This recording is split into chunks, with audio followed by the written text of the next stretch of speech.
camera lady.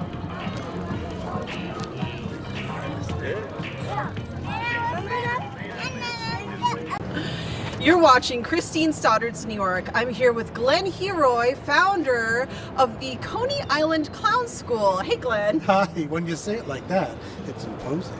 Yeah, it's very formal. He's a very fancy person.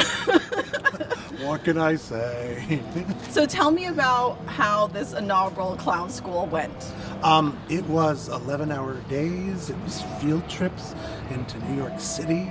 It was master classes and lectures and a lot of tired students by the end, but everybody seemed a little fulfilled. Adorable and exhausting. So what was the highlight of the week for you? That I could wake up at 7 in the morning and get here in time. That was my objective and my goal. It sounds more like an accomplishment. That's true. What was fun or enriching or rewarding for you? When I was given the opportunity to create my very own clown school here at Coney Island, I wanted to have a dojo that I would fill with every teacher that inspired me. So selfishly, I brought in all my friends who are master teachers, and to watch them each have such different styles, and how organic some of the workshops were. My friend Matt Mittler from Jetchi did 3 hours that they created while they were doing it. And it was beautiful. They didn't stop, and they came up with such beautiful moments. And Joel Jeske comes in very regimented and slapstick. And to watch everybody's style be so different. And Becky from Broken Box Mime Theater, oh my God, she's so talented, amazing communicator, what an incredible teacher.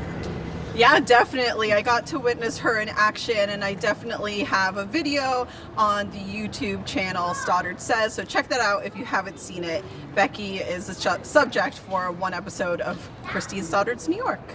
All right, so Glenn, why Coney Island? It's got such a rich history of performance, and they're very nurturing as a family. When you're accepted into the Coney Island USA family, you are supported and nurtured, and I've waited my whole life to find my tribe, and I think I finally found it. Yeah, I found it in my observation to be very nurturing. Yeah. I said nurturing a bunch of times. I gotta get a thesaurus. Please write in with another word for nurturing. It seemed like there was a lot of care. Yes, very much so. And I spent a year planning it, and you never know if it's going to work or not. And I felt like I had the Fire Festival there till about a month ago. And luckily, if you build it, they will come. What do you want people to know for, I don't know, the next few years or even generations to come about this inaugural clown school? We built the foundations of what the school is going to be. All the students are going to get a post-mortem page to fill out, what they liked, what they didn't like, what they would like to see in the future, and we'll make a bespoke school for them.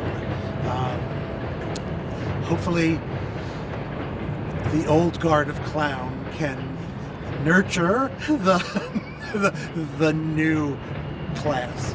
So the history of clown is safe, and it's loving and accepting, and there's so many different clown styles and disciplines, and if we can find a place where we can all share and play together by the sea on the boardwalk by the cyclone and the wonder wheel, it makes it even more magical, I think. So people might not be fully aware of what the old guard of clown is like, what kinds of stereotypes or barriers might exist. Could you give a sense of what that culture has been like? Absolutely. If you learn a discipline and you pour all of your heart, soul, money, time into perfecting it, and you set it out into the world, that's worked for you. And a lot of times people get stuck in that style, and they forget that everything changes, and the way we clown now post-COVID is different than how we clown pre-COVID. Wait, how? A water spinning act Okay. might get a little more flinches now than it did in the past.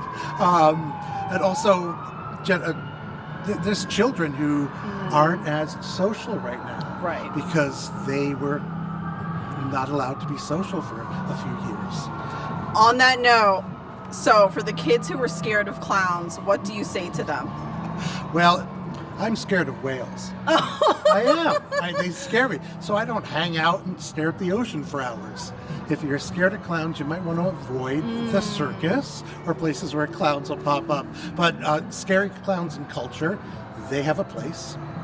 Haunt clowns who work the haunted hayrides and the Universal Horror Nights and Not Berry's Not Scary Farm. These are billion-dollar industries, and they have a place at the table as well. All right. So how can clowns be fun and nurturing? how can clowns bring joy and maybe even some kind of healing?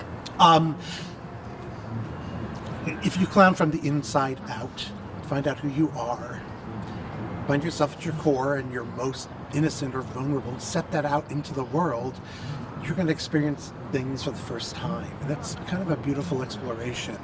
If you can see the beauty in what you're doing, reflect society in what you're doing, if you can just uplift the human condition just a little bit through humor or laughter or a funny way of looking at things, that can go out into the world, and maybe the next person will do it, and maybe the next class of clowns will do it, and collectively we can, in times of great unrest, it's good to build something. That's beautiful. Well, you've been watching Christine Stoddard's New York. It's getting a little festive, shall we say, here at Coney Island, as it should be. Tune in next time.